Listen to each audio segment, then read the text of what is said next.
안녕하세요. 서울은 학교다.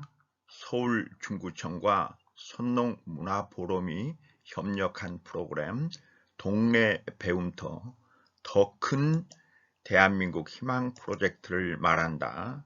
오늘은 4주차 첫 시간이 되겠습니다. 내용은 일본을 알면 대한민국의 미래가 보인다 하는 내용으로 말씀드리고자 합니다. 아마 선농문화포럼에서 아마 자랑스러운 회원 중에 한 분이 아마 이건희 회장님이 아니신가 이렇게 생각을 합니다만은, 이건희 회장님은 뭐 우리가 잘 아시는 바와 같이 1993년에 독일에서 프랑크푸르트 선언을 했습니다. 그때 그 유명한 이야기가 마누라하고 자식만 빼고 다 바꿔라 하는 그 혁신의 메시지를 보냈는데, 그 뒷얘기를 아시는 분들은 그렇게 많지 않은 것 같아요. 그때 이건희 회장님이 강조하신 것 중에 하나가, 나는 일본에 있을 때 일본의 역사를 알기 위해 비디오 테이프 45개의 분량을 수십 번 봤다. 그 중에서 도쿠가와 이에야스는 30회 이상, 도요토미 히데요시는 10회 이상, 오다 노부나가는 5, 6회를 봤다 하고 일본을 이기기 위해서, 그 길을 위해서 지일이 필요함을 강조하셨습니다. 그런데 이제 우리가 여기서 잠깐 이건희 회장님의 그 계율을 기원하면서 그분이 말씀하셨던 그 오부나가와 도요토미 히데요시와 도쿠가와 이에야스가 어떤 의미를 갖는지를 잠깐 살펴보도록 하겠습니다. 일본에서는 뭐라고 하냐면, 일본이 이제 통일이 됐는데 그 통일의 기초는 오다 노부나가가 다지고, 건물은 도요토미 히데요시가 올리고, 입주는 도쿠가와 이에야스가 했다, 이렇게들 이야기를 합니다. 그래서 이제 일본의 리더십을 얘기할 때 이 세 분을 항상 얘기하는데, 창업의 시기에는 카리스마적 용장이 필요하다, 오다 노부나가와 같은. 그 다음에 경장의 시기에는 개혁적이고 한 그 도요토미 히데요시 같은 지장이 필요하고, 수성의 시기에는 조화와 타이평의 덕장인 도쿠가와 이에야스가 필요하다, 이렇게 얘기하는데, 재밌는 게요, 오다 노부나가는 새가 울지 않으면 어떻게 하느냐, 울지 않는 새는 죽여버려라, 이렇게 얘기합니다. 도요토미 히데요시는 울도록 만들겠다. 그런데 재밌게도 도쿠가와 이에야스는 울 때까지 기다리겠다, 이렇게 얘기합니다. 그래서 이제 여러분들이 일본의 경영의 리더십에 대해서 공부하고 싶은 사람들은 요 세 사람을 공부하면 좋은데, 아마도 야마오카 소아치라고 하는 사람이 쓴 대망이라는 책이 한국에서도 번역되어 나와 있습니다. 그래서 여러분들이 꼭 한번 읽어보시기 바라고요. 여기에 덧붙여서 일본 얘기하면서 이 얘기하려고 합니다. 우리가 자동차를 운전하고 이렇게 갈 때 이제 차를 몇 대만 보고 운전하면 되나요? 5대죠. 바로 앞차, 그 다음에 앞차의 앞차, 그 다음에 뒷차, 그 다음에 뒷차의 뒷차. 우리가 이제 이렇게 했을 때 나라로 보면은 바로 앞차가 일본이고, 앞차의 앞차가 미국이고, 뒷차가 중국이고, 뒷차의 뒷차가 인도입니다. 그런데 초보 운전일 때는 앞차만 제대로 보고 가야 되죠. 그런 의미에서 경영을 하시는 분들은 일본에 대해서는 필수적으로 공부를 하셔야 된다는 말씀을 전하면서 일본 개요를 말씀을 드리겠습니다. 일본은 땅 넓이는 남한의 4배고요. 그 다음에 인구는 남한의 2.5배고요. 1인당 GDP는 약 4만 5천 달러로 남한의 1.5배고요. 전체 GDP는 4조, 한 5조 정도 되는데 남한의 3배다, 이렇게 이제 보시면 되는데, 일본 지도를 보시면은 큰 섬 4개로 되어 있어요. 하나가 북해도, 홋카이도, 그 다음에 혼슈라고 하는 본주, 그 다음에 밑에 있는 규슈라고 하는 구주, 그 다음에 시고쿠라는 서구, 그 다음에 이제 우리가 아는 거는 이제 저 밑에 오키나와가 있죠. 그런데 이제 혼슈라고 하는 본주는 크게 나누어서 5으로 나누는데, 동북쪽을 갖다가 도호쿠라고 그러고요. 그 다음에 관동의 간도라고 하는 게 있고, 그 다음에 주부가 있고, 그 다음에 주곡구 있고, 그 다음에 간사이라고 하는 간서지방이 있습니다. 그런데 재밌는 게요. 우리가 이제 통일을 하면서 마지막으로 이제 그 1600년에 그 도쿠가와 이에야스와 이제 히데요시의 그 잔재가 어디서 싸우냐면은 세키하라라고 하는 데서 이제 전투가 벌어집니다. 그 세키하라 전투가 끝나고 난 다음에 당연히 이제 관동 쪽에 있는 도쿠가와 편이 이기죠. 그리고 이제 친쪽이 간사이 쪽인데, 이 관동은 뭐가 있냐면, 관동에 가면 도쿄가 속한 데가 관동이고 간도고, 그 다음에 오사카하고 교토가 속한 데가 간사이 지방입니다. 그래서 우리가 이제 여기서 간사이하고 요거는 아셔야 되는데, 이게 재밌는 게 우리나라와 같이 이게 완전히 동서의 지역에 대한 갈등이 엄청 심합니다. 우리나라 경상도하고 전라도하고 같은 그런 의미가 있는데, 간동은 도쿄가 속한 데고 오사카하고 교토는 이제 간사이 지방이다. 이렇게 해서 여기서 이제 세키하라 전투가 끝나고 난 다음에 말하면은 이 간사이 지방에 있던 그 다이묘들이 전부 패퇴를 해가지고 이쪽으로 다 이제 몰려나가는 현상을 볼 수 있습니다. 그래서 우리가 이제 일본을 생각하면은 간도와 간사이가 중심이고, 그 다음에 멀리는 북해도, 그 다음에 규슈 시고쿠가 있다. 이렇게 지역적으로 말씀을 드릴 수가 있습니다. 그러면 우리가 제일 먼저 우리가 일본 하면은 생각나는 거, 질문이 뭐예요? 이거죠. 왜 일본은 그 지역적으로 보면 신라가 더 가운데 왜 백제와 가까운가라는 질문입니다. 이 질문을 답하기 위해서는 우리가 먼저 김춘추의 얘기로 들어갈 수밖에 없습니다. 김춘추는 자기 사위가 이제 품석인데,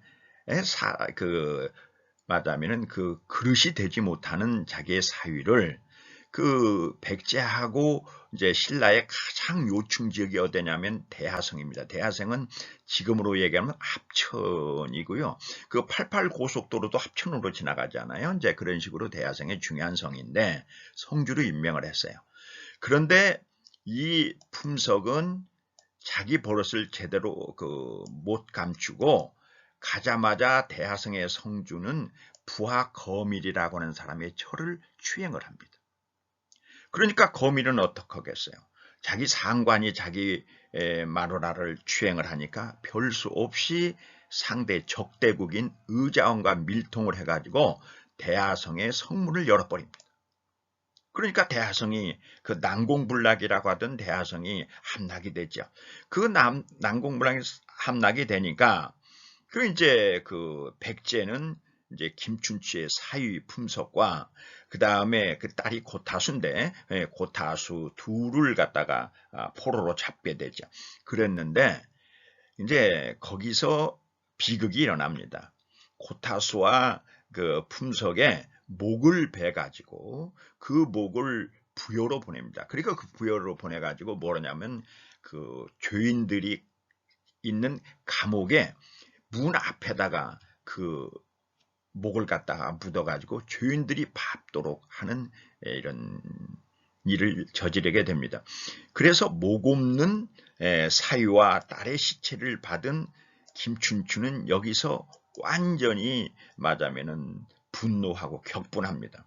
그래서 이 사람이 하려면 뭐냐면은 백제만 멸할 수 있다면 자기는 무엇이라도 할 수 있다라는 생각을 하게 돼서 최종적으로 고구려의 영계소문을 만나고 일본을 가고 하다가 마지막으로 당나라와 협약을 맺어가지고 말하자면 백제만 멸해달라는 이야기를 합니다. 그래서 660년에 백제가 멸하게 되는 것입니다. 우리가 남한테 대할 때 그렇게 말하자면은 전쟁이니까 뭐 이길 수도 있고 질 수도 있는데 그렇게까지 잔혹하게 목을 잘라서 죄수들이 밟고 가도록 하는 이런 것들은 조금 해서는 안 되는 일이라는 생각을 아마 하게 됩니다. 그래서 백제가 멸망을 하게 됩니다.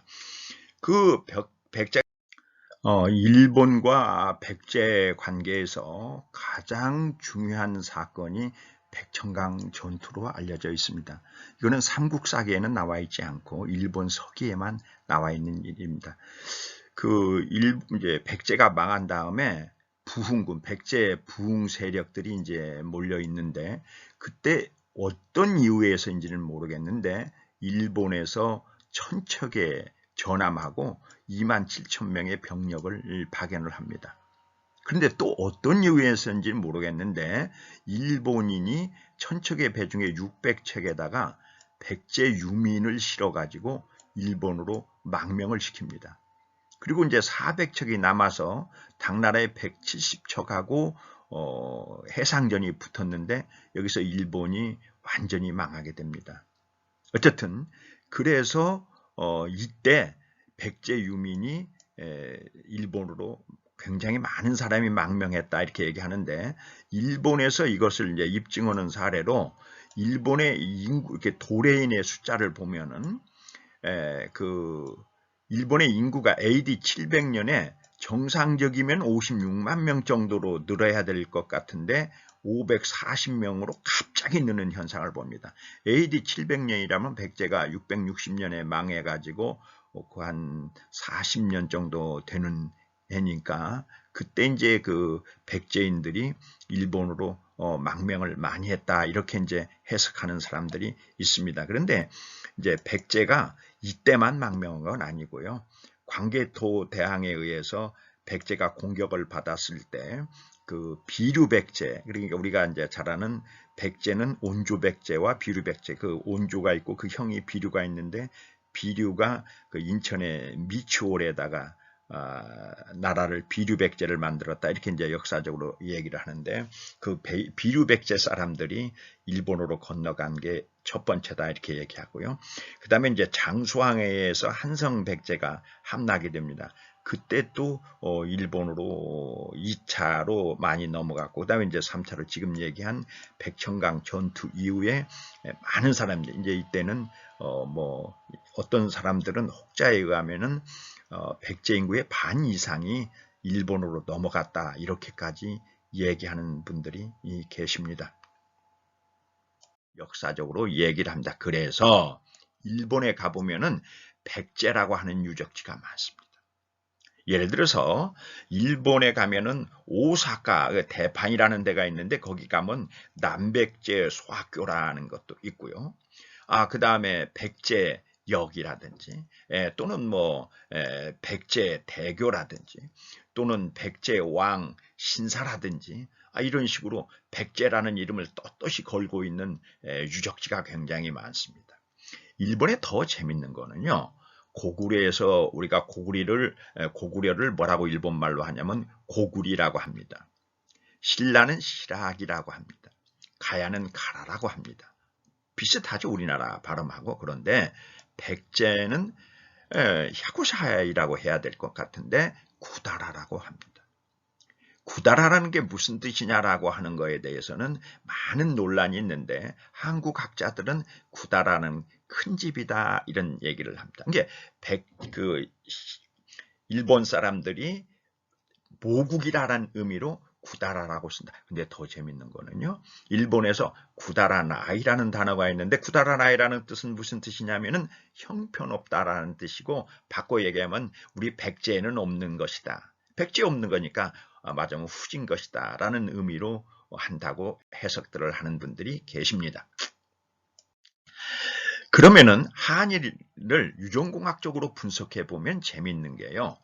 연세대학교 의과대학에서 세브란스 의대에서 시스AB형 지역을 분석을 해봤어요. 그랬더니 시스AB형이라는 건 뭐냐면은 AB형의 사람하고 O형의 그 사람이 결혼을 하면은 자녀가 A형 아니면 B형이 나와야 되는데 이상스럽게도 AB형하고 O형이 나오는 경우가 있답니다. 이런 것을 우리가 뭐라고 하면 시스AB형이라고 그러는데 한국에는 백제 문화권에 있는 전라도 사람들이 시스에이비형 지역이라고 그러고, 일본에는 규슈 지방에 있는 사람들만 시스에이비형이라고 해요. 이 얘기는 뭐냐면 백제 사람들이 일본의 규슈에 굉장히 많이 정착했다는 것을 의미하고요. 그 다음에 한국인과 일본의 신장 지역을 분석해 보면은 그 키의 크기가 전라도하고 일본의 규슈하고 그 다음에 혼슈의 그 땅끝 마을 쪽이 전라도 사람들하고 가장 유사하다 이렇게 얘기를 하는데, 이 얘기는 수학자이면서 역사학자들보다 더 일본에 대해서 많은 책을 쓰신 한양대학교, 올 5월인가요? 이렇게 돌아가셨는데, 이분이 일본 책을, 일본에 관한 책을 아마 가장 많이 저술을 하셨을 거예요. 제가 아는 책만 해도 한 10권 이상이 넘으니까요. 거기 보면은 재밌는 책들이 있는데, 한국어는 신라어, 일본어는 백제어라는 얘기를 씁니다. 그래서 말하자면 삼국통일하면서 한국은 신라 사람들이 지배를 하고 백제 사람들은 일본으로 망명해서 일본을 지배했다라는 뜻으로 이렇게 쓰고요. 그 다음에 천황은 백제어로 말한다. 그래서 일본의 천황가가 백제가의 사람이라는 뜻으로 이야기를 하는 거고요. 문화로 배우는 이야기 일본도 있고요. 그 다음에 천황이든 백제의 왕자라는 얘기는 그 천황의 그 계통이 백제계라는 얘기를 하고, 어린이들이 알기 쉬운 일본 탐방이라는 책도 있고요. 책을 많이 쓰였습니다. 그래서 제가 지금부터 얘기하는 거는 삼국사기에 있는 정사라기보다는 우리 김용훈 교수가 연구한 부분을 그 야사 쪽에서 많이 인용을 합니다. 그런데 그것은 뭐를 의미하냐면은 역사학계에서 완전히 인증되지 않은 부분이 있다라는 것을 갖다가 말씀드릴 수밖에 없습니다. 그런데 이제 백제는 그러다 보니까 일본의 은혜의 나라다 이렇게 얘기를 합니다. 이제 그 대표적인 사람이 누구예요? 아지끼라든지 왕이라고 하는 사람이죠. 왕이는 태자의 스승으로 논어와 천자문을 일본에 전달해줬다. 학문을 전달해줬다. 이렇게 이야기를 합니다. 그래서 일본에 가보시면은 왕인의 그 묘소도 있고 왕인의 신사도 있습니다. 이제 신사도 있는데 유감스럽게도 이것도 삼국사기에는 한자도 나와 있잖아요. 왕인에 대한 것들이. 그 다음에 일본에 가면은 나라라는 이제 도시가 있는데, 그 나라라는 도시에 가보면은 도다이지라고 해가지고 동대사라고 하는 그 불상이 있는데, 제가 한번 보고 깜짝 놀란 게 그 도다이지에 있는 불상이 얼마나 크냐면은 그 불상의 귀를 청소하기 위해서 사람이 들어가서 청소를 하는 것을 제가 본 적이 있어요.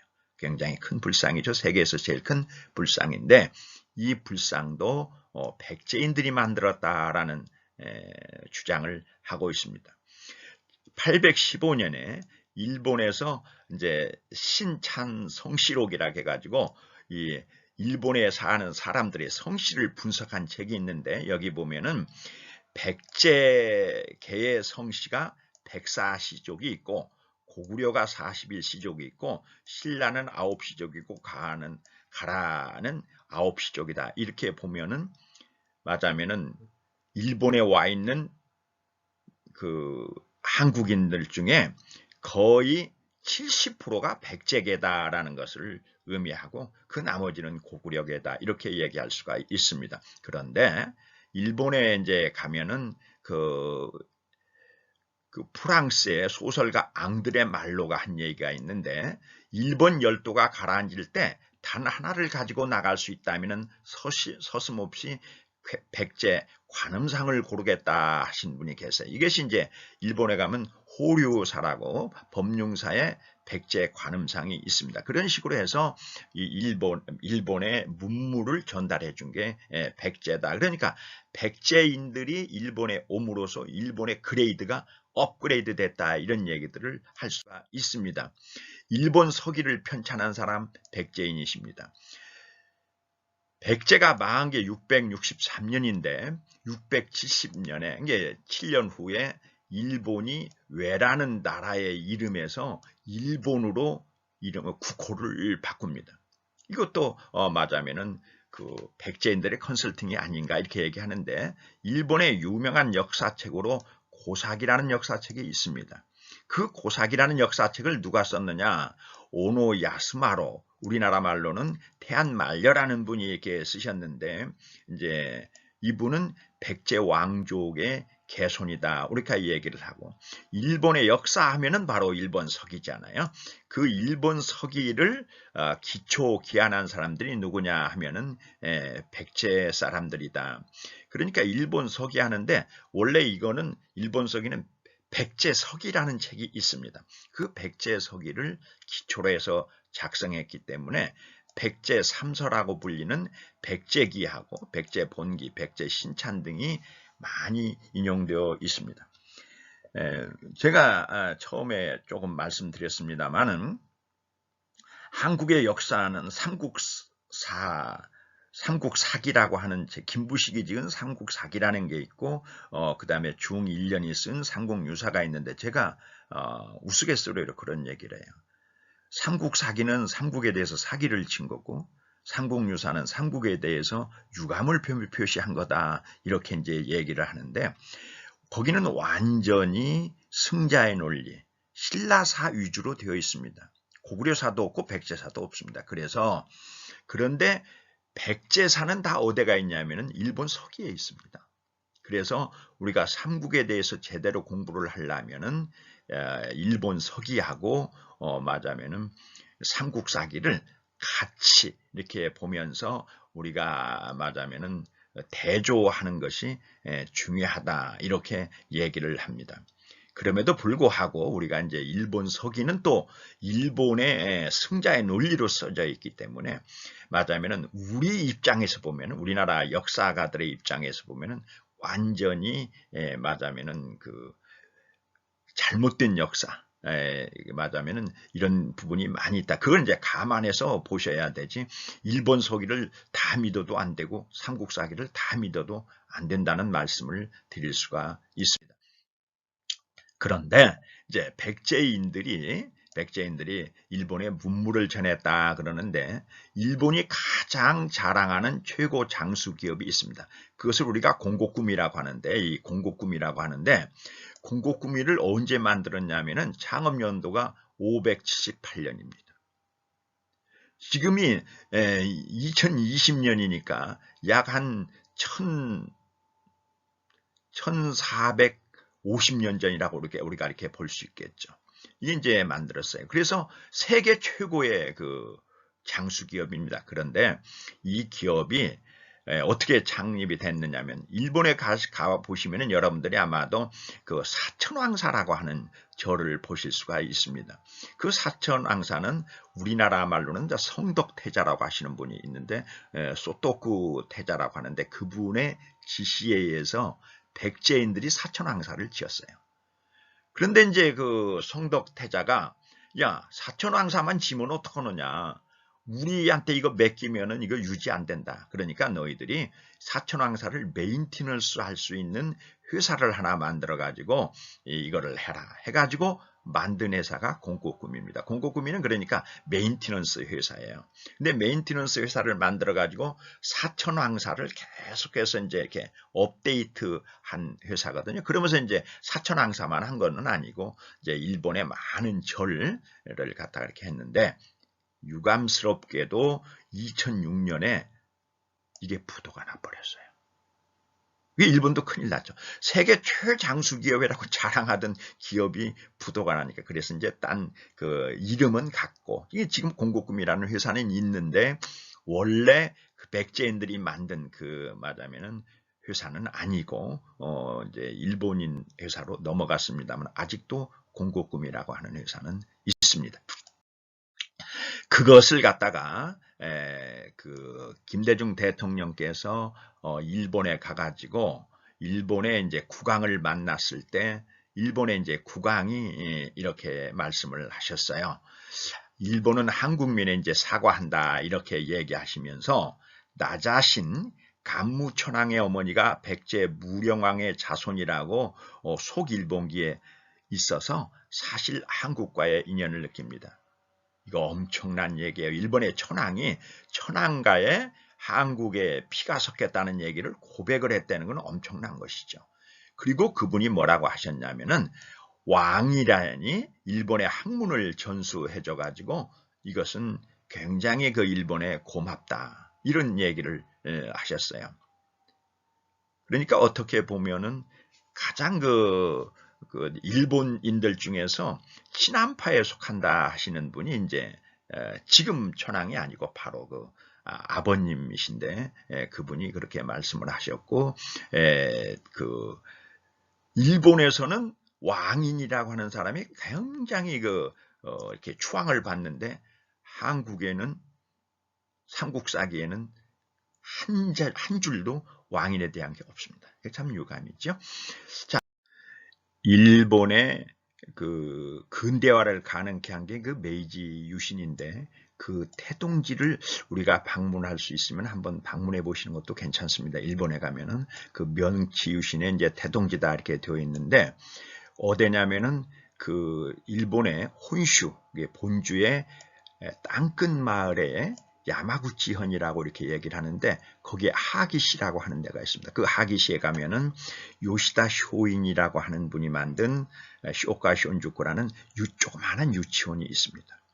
그 유치원을 우리가 메이지 유신의 태동지라고 그러는데 요시다 쇼인이라는 사람은 어떤 사람이냐면은 메이지 유신과 정한론의 정신적인 지주십니다. 이 사람은 28의 쇼카 쇼온주쿠를 만들어 가지고 3년 동안 운영을 하다가 형장의 이슬로 사라집니다. 그 형장의 이슬로 사라지기 3년 동안 이 80명의 유치원생들을 교육을 했는데 그 사람들에게 가르친 건 단 하나. 일본은 좁다. 대륙으로 진출하라예요. 그 중에 17살 먹은 제일 나이 많았던 사람이 우리 안중근 의사하고 관계가 있는 이토 히로부미라는 일본 그 총리였고요. 그 다음에 이제 똑같은 사람으로 총리를 하는 야마가타 아리토모라는 사람이 있고 그 다음에 일본의 총독을 지낸 세 사람이 있습니다. 가스타 다로우, 데라우츠 마사다케, 하세가와 요시미치 이 사람들이 다 이 요시다 쇼인의 제자입니다.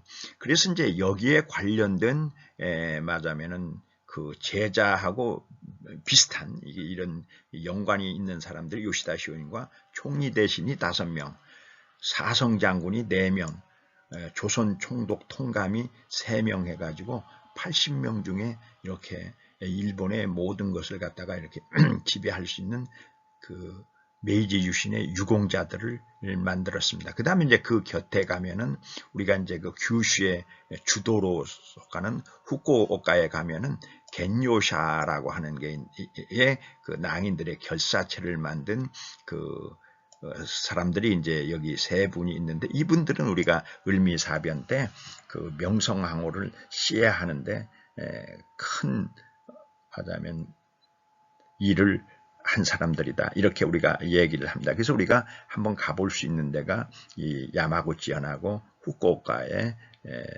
겐요사의 발상지를 한번 가보시는 것은 어떨까 하는 생각을 합니다.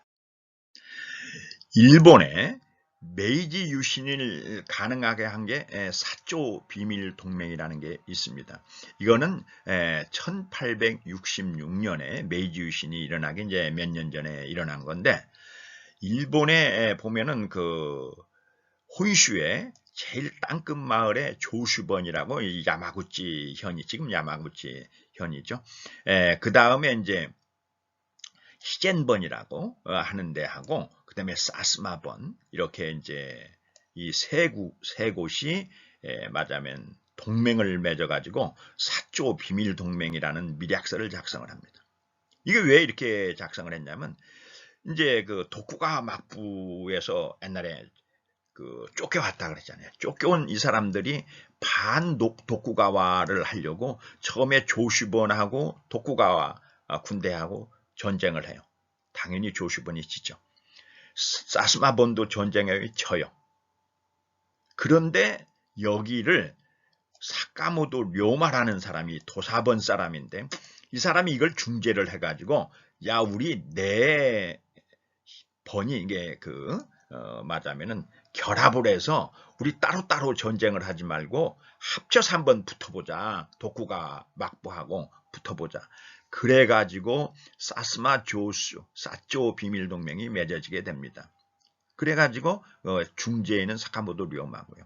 그래서 일본인들이 가장 존경하는 사람, 정치인으로 가장 존경하는 사람 하나를 딱 꽂아내면 사카모토 료마고 이 사람이 일본의 말하자면 화폐에도 제일 오래 이렇게 나와 있는 사람 중에 하나입니다.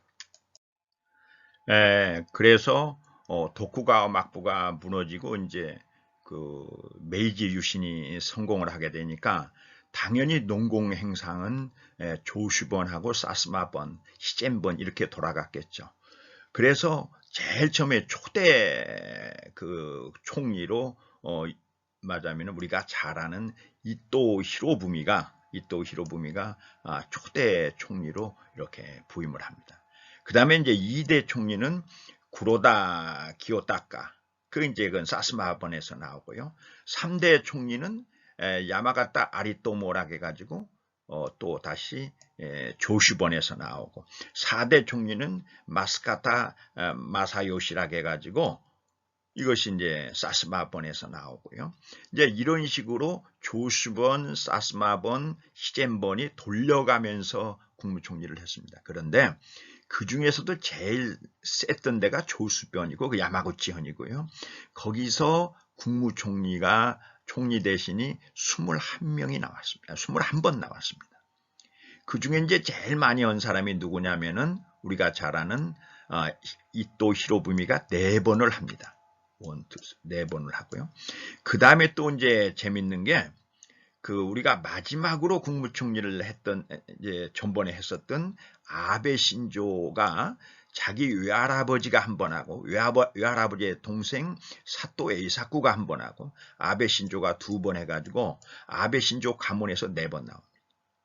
어쨌든 그래서 야마구치현하고 사스마번하고 히젠번이 일본 보수의 온상입니다. 한 나흘 전에 신문 보니까 아베 신조가 말하자면은 신사참배를 했던데 이 아베 신조의 뿌리, 아베 신조 보고 당신이 정신적인 지주가 누굽니까 하면은 요시다 쇼인이라고 해요. 효과 현주고를 만든. 그 다음에 정치적인 당신의 존경하시는 분이 누구냐 하면은 이토 히로부미라고 이렇게 대답을 합니다. 그래서 우리가 일본 정치를 알라고 하면은 야마구치현에 가서 이렇게 조슈번에 어떻게 말하자면 총리 대신들이 맥을 이어왔는지 사스마번, 시젠번을 같이 보시는 것이 굉장히 도움이 된다 이렇게 말씀을 드릴 수가 있습니다. 그러면 사조 비밀동맹의 군자금은 누가 만들었느냐? 돈 있어야 이제 전쟁을 하는 거잖아요. 그런데 재밌는 게요. 아주 재밌고 재밌는 게 우리가 이제 여기서 보면 조슈번 하면은요. 이게 야마구치현이죠. 그 조슈번에 가면은 하기야끼라고 그래요. 이제 일본에서는 도자기를 야끼라 그러는데 하기시에서 하는 거니까 하기야끼겠죠. 그 다음에 시젠번에 가보면은 아리다 야끼라는 게 있고요. 그 다음에 사스번에 가면 사스마 야끼. 그런데 그 야끼를 만든 사람도 누구신지 아시겠죠? 임진왜란 때 불려간 도공들이에요. 하기야끼를 만든 사람은 이작광 형제고요. 아리다 야끼를 만든 사람은 이삼평이고요. 그 다음에 사스마 야끼를 만든 사람은 박평이. 최근에는 우리가 잘 아는 심수관이라고 아시죠? 조치훈의 후원자로 있는 심수관, 이 사람들이 만들었습니다. 이건 너무 이 임진왜란 때 이제 조선을 침략한 일본 장수들은 어떻게 보면은 전쟁보다는 더 관심이 많았던 것이 도공을 납치하는 것이었습니다. 왜냐하면 일본에서 도자기라는 게 붐이 일어나가지고 도자기를 납치하는 것. 그게 요새로 얘기하자면은 반도체 기술자들을 이렇게 납치하는 것이죠. 그 당시 세계에서 도자기를 만들 수 있는 나라는 중국, 그래서 도자기를 차이나라고 그러잖아요. 그 다음에 한국, 조선밖에 없었는데 일본에서 이제 그래서 도공을 임진왜란 약 한 10만 명 정도 잡아갔다는 얘기를 합니다. 그런데 그 장수들, 그중에 특히 이제 구로다 나카마사라고 하는, 이제 우리나라 말로는 흑전장정이라고 하는데, 이분은 그 도공에게, 우리가 보면 우리나라에서는 천인 취급을 받는 도공한테 연봉을 350석을 줬다 그래요. 벼로 따지면 700가마거든요. 약 우리나라 돈으로 지금 환산해도 한 3억 전후의 돈이 되는 파격적인 대우를 해줍니다. 그래서 이제 일본에서는 그 도공들이 거기 말하자면 거기에 큰 그 부사 계급에 준하는 대접을 받게 되고, 그렇기 때문에 이들이 말하자면 열심히, 말하자면 어떻게 보면은 죽기 살기로 도자기에 매달릴 수가 있었다, 이렇게 얘기할 수 있고, 지금 그 도공들의 자손들이 15대까지 또는 어떤 데는 14대까지 내려온 그 이유가 여기에 있었던 것입니다. 대표적인 사람 한번 볼까요? 이작광 형제가 했다는 데가 어디냐면 조시본의 학이학기입니다. 여기서는 임진왜란 때는 이제 이작광 형제가 11대가 360년 동안 가보로 이렇게 모아온 것들. 그 야마구치현이라는 게 한번 다시 설명을 하면은 그 혼슈의 제일 땅끝 마을이 어디냐면 시모노세키고, 그 시모노세키에 야마구치현이 있고 하기시가 있다 그랬잖아요. 하기시는 그 이토 히로부미라든지 이런 사람들이 태어난, 이게 야마구치현이고, 이 야마구치현이 일본 정치의 중심입니다. 여기서 총리 대신이 19번 나왔다고 그렇게 얘기를 했죠. 그 다음에 이제 시젠본의 아리따 야키다 이렇게 하는데, 여기에 가면은 도조라는 단어를 씁니다. 도조 2~3평이다 이렇게 되어 있어요. 그래서 이분은 일본에서 신적인 존재입니다. 그래서 신사가 있습니다. 2~3평 신사가 있어요. 이게 일본이라는 나라는 참 재밌는 게 뭐냐면은 그 사람 중에서도 굉장히 훌륭한 사람은 신사에다 모셔요. 그러니까 우리나라의 사당 좀 비슷한 것인데, 일본의 신사가 한 10만 개 정도 있습니다. 그런데 1647년 기록에 의하면은 그 아리다에 도자기를 굽는 가구 수만 155개가 있었다 그래요. 그리고 시젠에 연 가마수가 370군데가 있었다 그래요. 이거를 다 누가 관장했냐면 2~3평이 관장을 했습니다. 그래서 일본의 도자기 산업을 업그레이드를 시킨 거죠.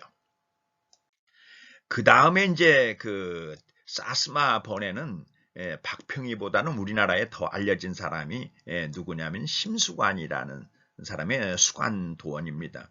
그래서 이제 지금 이 심수관 얘기 잠깐 드려볼까요? 내 아들을 즉시 총리 관제에서 내쫓아 주게. 도자기 굽는 쟁이의 자식은 계속 그 쟁이가 되는 것이 마땅한 것일세. 나와의 우정을 위해서 나의 청을 들어주게나. 14대 이제 심수관은 어떤 사람이냐면 일본의 와세다 대학의 정경학부를 나온 사람이에요.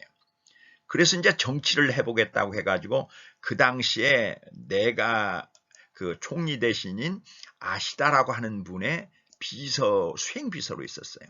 그래가지고 이제 곧 있으면 국회의원 한 자리 나가려고 딱 대기하고 있는데 13대 심수관인 아버지가 야, 너 와서 도자기 구우라고 한 거예요. 이 정치적인 야심 있는 이 아들이 안 온다고 때를 쓰니까 그 13대 심수관이 내각 총리 대신 아시다에게 쓴 편지입니다. 그런데 아시다하고 13대 심수관은 어떤 관계냐 하면은 두 사람이 똑같이 교토대학의 경제학부의 동기동창이세요. 그러니까 말하면은 내 아들을 총리관에서 내쫓아주게 이렇게 얘기할 수 있는 관계죠. 그러니까 뭐 총리 대신이 너는 가서 도자기 구우라고 하니까 별 수 없이 14대 심수관이 도자기를 구우러 옵니다. 그래서 일본 최고의 도자기 공이 됐죠. 그리고 지금 15대 심수관까지 있습니다. 일본 이런 나라입니다. 국회의원보다도 도공을 더 중시하는 나라. 그것이 일본의 말하자면 장인정신의 뿌리다. 우리가 이렇게 얘기할 수가 있지요. 그런데 재미있는 것은 그때 이제 그렇게 가지고 일본이 도자기 산업이 막 일어나고 있는데 중국의 청나라에서 도자기를 수출을 금지합니다. 그 당시에 이제 일본의 중국의 도자기는 차이나 가격에서 유럽에서 대유행을 하고 있었는데 갑자기 청나라에 반란 사건이 일어나가지고 거기에 연루된 사람들이 도자기에 연루된 사람들이 많아가지고 도자기 수출 금지를 내려버려요. 그래서 일본의 기회가 닥친 거죠. 그러니까 이제 그 일본이 그 찬스를 노려가지고 유럽에다가 도자기를 수출을 합니다. 이렇게 도자기를 수출하는데 처음에는 청나라 도자기를 말하자면 모방해서 청백자를 만들다가 일본 특유의 말하자면 창의성이 발휘돼가지고 천연색 도자기들을 만들게 됩니다. 그 뒤에 청나라에서 도자기 말하자면 수출을 재개했는데 벌써 그때는 일본의 도자기의 세계를 제패하고 있을 때예요. 자, 이렇게 해서 일본의 도자기가 세계를 제패하면서 예를 들자면 지금 우리나라가 반도체를 제패하면서 삼성전자가 돈을 버는 것과 같이 말하자면은 그 조슈번이라든지 히젠번이라든지 사스마번이 돈을 벌게 되니까 당연히 군대를 많이 유지할 수가 있고 군대를 많이 유지하니까 말하자면 군세가 세지면서 독구가 막부하고 한탕 붙을 수 있는 힘을 기르게 했다. 그건 너무 웃기죠. 그 사람들이 나중에 이제 말하자면 정한론을 가지고 한국 대륙 침략을 하게 되는데 그들의 대륙 침략을 하는 자금을 임진왜란 때 잡혀간 우리 도공들이 그것을 말하자면 그 기틀을 만들어 줬다는 것은 역사의 아이러니라고 얘기할 수 있고 또 다른 의미에서는 그 훌륭한 우리나라의 고려 청자라든지 백자, 말하자면 이조 백자를 만든 도공들을 천시한 한국 양반들의 업보다라고도 얘기할 수 있는 측면이 있습니다. 그래서 이제 일본의 이제 업보라고 하는데 일본이 이제 그래가지고 1873년에 정한론이 대두가 됩니다. 자, 말하자면은 그 요시다 효인이 말한 일본은 좁다. 대륙으로 진출하자. 대륙으로 진출할 거냐 말 거냐에 대한 논란이 일어나는데 그 정한론의 중심에 누가 있었느냐? 백제 도래인들이 있었다. 이렇게 이야기들을 합니다. 그래서 말하자면은 일본의 정한론이 우세해지고 그래가지고 결과적으로는 1910년에 8월 29일 한국은 말하자면은 합방이 되는 경술국치가 일어나게 되는 것입니다. 그래서 일본의 그 이제 경술국치를 하고 강점기에 일본이 수탈한 것들을 이렇게 집약해 보면은 강제 동원, 일본의 조선인 강제 징용 작업장에 동제하고 이제 이렇게 한 전부를 보면은 약 783만 명을 동원한 걸로 되어 있습니다. 그 다음에 이제 자원을 수탈한 걸 이렇게 보면 농산물, 그 다음에 축산물, 임산물, 지하자원 해가지고 약 15조 엔 정도. 그러니까 우리나라 돈으로 지금 따지면은 아마 160조 정도를 수탈한 걸로 되어 있습니다. 그 수탈의 현장이 어디 가면 볼 수 있나요?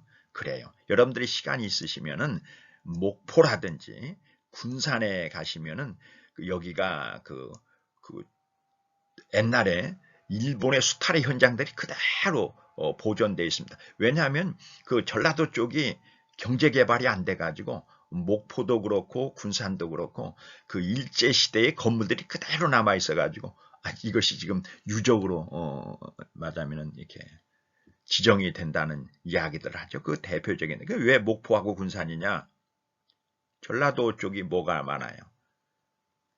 논이 많아가지고 쌀 소출이 많잖아요. 그래서 그 미곡을 말하자면 일본으로 수출하는 항구로서 목포와 군산이 개발됐기 때문입니다. 그래서 이제 여러분들이 이런 그 일본의 수탈의 현장은 목포와 군산에서 제대로 볼 수 있다. 이렇게 말씀을 드릴 수가 있고요. 자, 일본, 한국만 그렇게 한 거 아니죠? 태평양 전쟁을 일으켜서 진주만을 기습을 합니다. 그리고 동남아를 침공을 하고. 그런데 이제 그 업보로 일본이 뭘 받아요? 말하면은 히로시마하고 말하면 원자탄을 맞죠. 그래서 일본이 폐허가 되고. 그래서 1945년 9월 2일 미주리에서 항복에 서명을 하게 됩니다. 그래서 이제 우리가 이렇게 보면은 우리가 항상 인과 응보를 우리가 또 역사적 인과 응보를 우리가 실감하게 됩니다.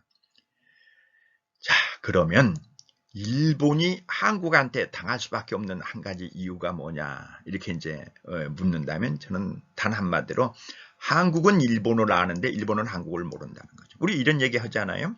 상사가 부하가 상사를 아는 데는 3일이면 되는데 상사가 부하를 아는 데는 10년도 모른다 이제 이렇게 하는데 우리는 일본의 피지배를 받았기 때문에 일본에 대해서 굉장히 잘합니다. 근데 일본은 지배국이었기 때문에 한국을 잘 몰라요. 그러다 보니까 이제 일본은 한국한테 당할 수밖에 없는 그런 것을 우리가 얘기할 수 있죠. 그런데 우리가 이제 그 겉으로 나타난 걸 보면은요. 우리가 이제 기능올림픽을 보면은 그걸 알 수가 있는데 초창기에 기능올림픽을 할 때는 약 1971년, 70년대까지만 해도 일본이 1등을 참 많이 했습니다. 그러다가 이제 1977년서부터 한국이 1등하기 시작해가지고 한국이 2015년까지는 한국의 동무대였어요. 우리가 몇 번 우승을 했냐면 18번 우승을 합니다. 그러다가 2017년 이제 19년에는 중국으로 넘어갑니다. 이게 모든 게 다 그래요. 일본에서 한국으로, 한국에서 중국으로 넘어가는 그런 현상을 볼 수 있습니다. 미국의 유학생 숫자를 볼까요? 지금 제일 많은 게 중국이고 그 다음에 인도고 그 다음에 한국입니다. 그런데 일본은 우리보다 훨씬 적습니다. 인구가 우리나라보다 2.5배 많으니까 유학생도 2.5배 많아야 되니까 근데 우리나라의 3분의 1도 안 됩니다. 이것은 일본이 말하면은 대외에 대해서 눈을 돌리지 않는다는 것이고요. 그 다음에 우리나라의 제조업의 비율이 일본에 비해서 굉장히 높습니다. 우리나라는 약 한 제조업 비율이 한 33% 되는데 일본은 한 20%밖에 안 돼요. 근데 가장 중요한 게 흥망성쇠가 갈리는 모습을 한번 본다면 우리가 이제 우리나라가 한일 합방을 당할 때 이렇게 보면은요. 책을 보는데 한국은 내에서는 일본에 대한 책이 한 권밖에 안 나왔어요. 그런데 일본에서는 한국에 대한 책이 293권이 나왔어요. 이게 일본은 한국을 하는데 한국은 일본을 모르니까 우리가 한일합방을 당할 수밖에 없었던 거예요. 그런데 지금은 어떠냐 보면은 우리나라에서는 일본에 대한 책이 3,327권이 나와 있는데 일본은 우리나라에 대한 책이 2,304권밖에 안 나왔어요. 갈수록 일본은 한국에 대해서 잘 모르고 한국은 일본에 대해서 엄청나게 공부를 하고 저 같은 일본 전문가들이 있고 김용훈 선생님 같은 분들이 계시고 이러면서 우리가 이길 수밖에 없는 이유를 형성합니다. 전자산업 한번 볼까요? 전자산업 보면은요. 1999년만 해도 소니의 시가총액은 삼성전자의 3배였습니다.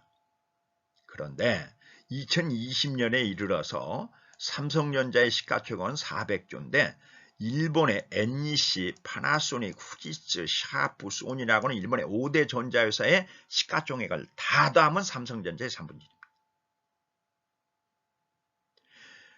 우리가 그게 재밌는 게요.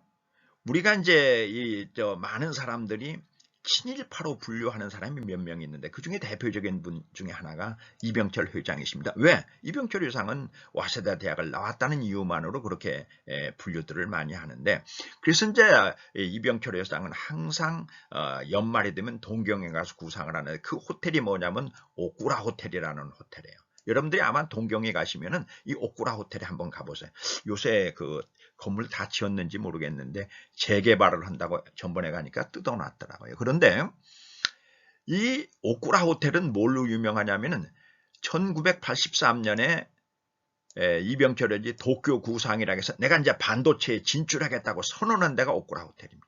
그런데 그 10년 후에 1993년에 이건희 회장이 마누라만 빼고 다 바꿔라 하는 이른바 삼성의 신경영을 선포를 구상한 곳이 오쿠라 호텔입니다.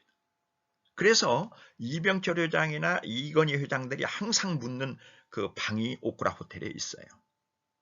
그리고 재밌는 것이 한일 전자산업에 비교하면은 1990년만 보면은 삼성전자가 전 세계 반도체 회사의 13등, 13등에서 꼴찌였습니다. 꼴찌.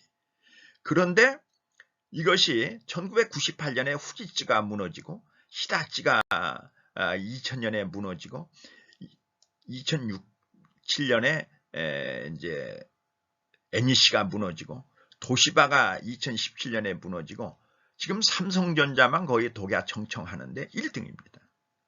일본은 이제는 반도체에 관한 한 한국의 상대가 안 돼요. 전 세계 전자산업 생산국을 보면 1등이 중국이고 2등이 미국이고 한국이 3등입니다.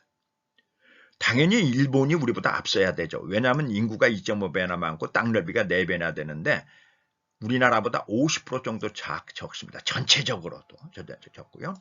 그 다음에 또 조선산업이 일본을 추월했다 그러는데 우리가 또 하나 친일파라고 하시는 분 중에 하나가 박정희 대통령이신데 이 박정희 대통령은 재밌는 분이세요. 앞으로 나는 경제 공부만 할 거야. 박정희 대통령은 특히 일본 경제 공부에 열성이었다. 일본 경제사라는 딱딱한 책도 읽었고 일본 신문을 공수받아 스크랩하면서 맞으면 꼼꼼히 읽었다. 그래서 이분이 생각할 때 우리나라가 해야 되는 거는 일본을 이길 수 있는 건 조선산업이다 해가지고 정주영 회장을 불러다가 강제로 조선산업을 시킵니다. 그것이 지금 세계 1등에 우리가 조선 대국이 됐고 일본의 히다치 조선스나 맞으면은 미쓰비시 중공업을 맞으면 현대중공업이 완전히 이기는 쾌거를 만들게 한 것이지요. 그 다음에 철강산업을 일으킨 사람이 누군가? 이분도 친일파라고 분류되는 사람입니다. 박태준 회장. 왜? 이 사람이 와세다 대학을 나온 사람이에요.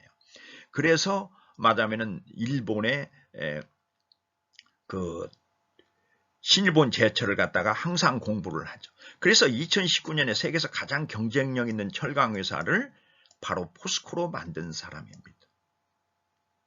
철강회사가 처음에는 영국 제철이 제일 유명하다가 독일로 넘어가고 독일에서 미국의 US 스틸, 그 다음에 일본, 그 다음에 한국, 그 다음에 이제 중국으로 넘어갈 거라는 것을 이 국제 감각을 가지고 알았던 거죠. 그래서 일본을 그래서 이분은 항상 박태준 회장은 말하자면 친일파라는 그 비난에도 불구하고 항상 하는 소리가 지를 통해서 그 길을 해야 된다. 우리가 일본을 이기는 길은 바로 지리다 이렇게 얘기를 합니다. 그런 의미에서 서울대학의 일문과 설치를 반대하는 교수님들은 조금 생각을 깊이 하셔야 되는 측면이 있다. 이렇게 말씀을 드릴 수가 있습니다. 왜냐하면 그러니까 재밌는 게요. 일본이 36년에 일제강점기를 통해서 친일파들을 양성을 해놨는데 그 친일파들이 일본을 제일 잘하는 지일파가 돼가지고 일본의 산업을 무너뜨리는데 공헌을 했다. 이거는 아이러니 중에서도 최고의 아이러니다. 이렇게 얘기할 수 있습니다. 자랑스러운 제일 한국인들 많습니다. 우리 어렸을 때 역도산이라는 맞으면은 분 아시죠? 프로레슬러 역도산이 있고요. 맞으면 그 일본의 공수도 하면은 최배달 일본의 최고의 공수도 1인자죠. 그 다음에 야구 하면은 장훈 있고요. 그 다음에 바둑하면 조치훈 등 우리나라 사람들이 일본에 가가지고 최고봉에 오른 사람들이 참 많습니다. 그 다음에 이제 일본에서 성공한 한국 기업인을 보면은 일본 최고의 부자 하면 누군가요? 손마사요시, 손정이라고 여러분들 기억하시죠? 이분이 일본 최고의 부자에 올라 있습니다. 그 다음에 이제 우리나라 이제 얼마 전에 맞아면 서거를 하신 분 중에 신격호라고 롯데그룹 명예회장이 계십니다. 이분 이제 계시고요. 그 다음에 한창호라고 마루안 회장이라는 분이 계시고요. 그 다음에 가네토라고 하는 OK WAV의 대표로 계신 분도 있고요. 그 다음에 이제 그 교포는 아니시고 한국 사람으로서 일본에 가서 성공하신 분으로 에이산 그룹 대표인 장영식 분들이 계십니다. 그래서 우리나라가 일본을 이렇게 평정하고 있는데 기하는 게 일본의 최고봉들 중에 한국인들이 많이 포진되고 있다라는 걸 우리가 생각을 할 수가 있습니다. 이걸로 우리가 첫 시간을 마치도록 하겠습니다. 이게 이제 말씀드릴 건 많고 생각은 많고 시간은 없고 마음은 급하고 그러다 보니까 그냥 무슨 전투하는 식으로 이렇게 강의를 진행한 거를 굉장히 죄송스럽게 생각하시고 충분히 20분 동안 휴식을 취하신 다음에 다음 강의에 임해 주시기 바랍니다. 아니시면 20분 쉬시지 말고 한 3일쯤 쉬셨다가 조금 여유가 생기면 그때 다시 두째 시간 강의를 들으셔도 무방하다 이런 말씀을 드리면서 20분에 다시 뵙도록 하겠습니다. 감사합니다.